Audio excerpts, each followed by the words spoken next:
machine. And these are the parameters that you see. This is power, this is brush, water pump, heater, water gun, speed. This is for sole, you use this brush. This is the upper one. This is for sew groove. This is sew edge. This is for the inside. So as you're operating it, these are the spreader. You turn it whatever you want for the water. And this is one of the inside. There's a heater here. This is the heater element. And, this is the gun. And we have got various nozzles.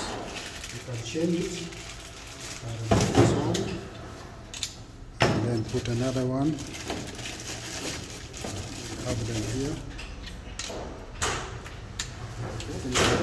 So then this is the tap with running water. This tap comes here. Down here. This is the motor where we have our water source. This is the inlet. And then this is part of the hose pipe coil. And then there's a switch up here for you.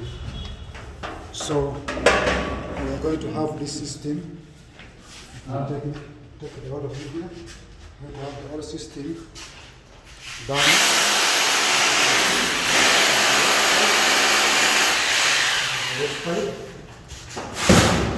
Connected here. Then it goes under. Connect it here, and then it goes outside. I hope you have seen. So we are doing the major installation. And also we make this one long. This one can also be extended to be longer than this. So this power shoe washer works up here. That is it.